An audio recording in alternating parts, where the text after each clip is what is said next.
Good day, this is James Spencer from Spencer Music and Artist Development, located in Long Beach, California. And I've started a new vocal series to help vocalists getting started in the industry. And this lesson today is specifically some techniques that are going to help you if you are using a microphone. This is also good for any style of vocalist, but specifically I tend to work with a lot of jazz artists and musical theater students. So here's something that you might notice is that when a lot of singers are singing on mic and they hit a belt, okay, what usually happens, they have to pull the mic away. Otherwise, it's just too much force through that amplification system, right? And it distorts, and that's usually what we call bad mic technique. The microphone is designed to carry your voice throughout the auditorium or wherever you're performing, so you don't have to work as hard. So what happens with a lot of beginner singers is that they sing everything in what is called the belt, or belter. And that is in this area of the face, which we sometimes call our chest voice. And if I'm singing with that much volume and trying to go through my whole range, highs and lows, it's just too much. It's too pushed, too full, okay? So let me give you an example of singing in chest voice. It's going to have a lot of vibrato. It's a lot of yawn, a lot of this kind of sound. So if I'm going to do a Frank Sinatra, for example. I've got you under my skin. I've got you deep in the heart of me. A lot of power, a lot of wretched. But when it's on mic, it's too much.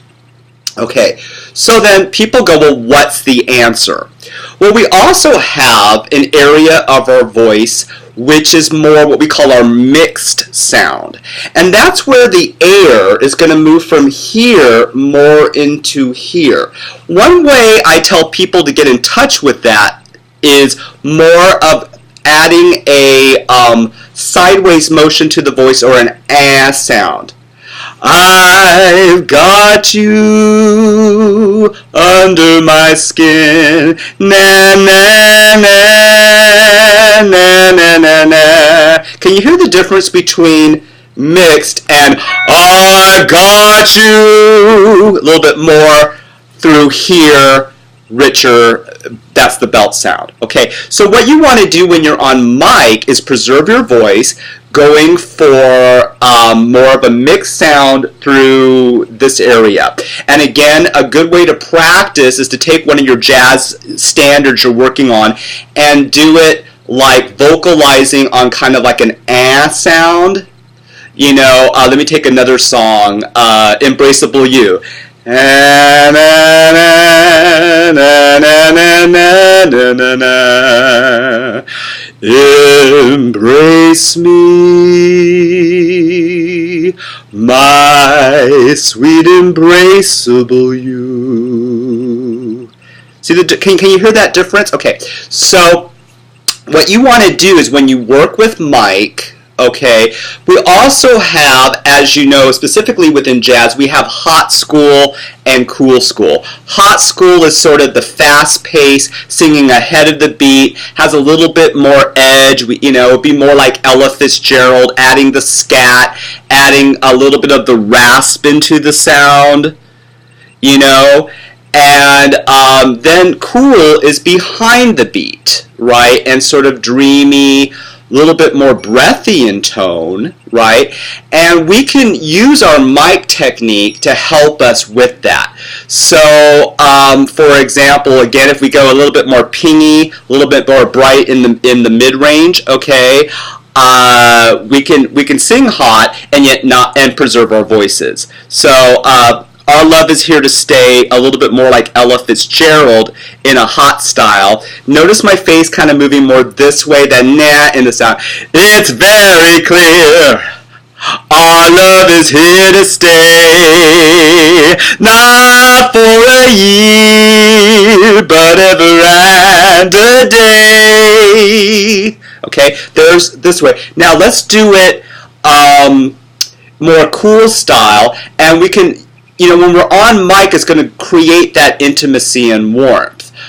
It's very clear our love is here to stay. And you can see that I'm keeping the resonance through here on mic. That's going to really be very helpful and help you preserve your voice. If you're going to be singing like a full hour set, you don't want to be belting and forcing your voice ever. Your voice should always feel relaxed and good. Also, by keeping the air here and through here, it keeps the air off the throat. You can hear this when people talk. If I put my air on the hard palate when I'm speaking, which is right here, and I talk from there, you hear it has a lot of resonance. But as soon as I put my air back on my throat, it sounds raspy. You hear this right away. If we're singing from back here, we're going to have a lot of vocal problems. Okay, so there's some basic techniques. So play with this when you work with a microphone. I usually tell my students, go pick up something simple like a Mr. Mike, little mini karaoke system where you can practice with mic. Try changing out reverb and chorusing and things to play with how that sounds with your voice, how that can create more fullness, or you can, if you have a thinner voice, you can add a little bit of bass, or if you're too heavy, if you're a bass baritone like myself, you can kind of thin out your sound a little bit to get more of a blend, and you can play with those kind of things. Okay, thanks for joining me. Be sure to watch my other videos. I have several videos that are very useful. One is on vocal health, and I always tell singers you should really learn what to do for your vocal health, and there's other videos as well for artist development and people trying to get into the industry. If you happen to live in Southern California, in LA, Riverside, or Orange County, I am an industry coach, so I work with more advanced vocal students and songwriters and things, and getting into the industry. So I work on everything from image, doing albums, the business, portfolios, agents, as well as developing vocal styling technique and so forth. Okay, thank you so much for your time, and have a great day.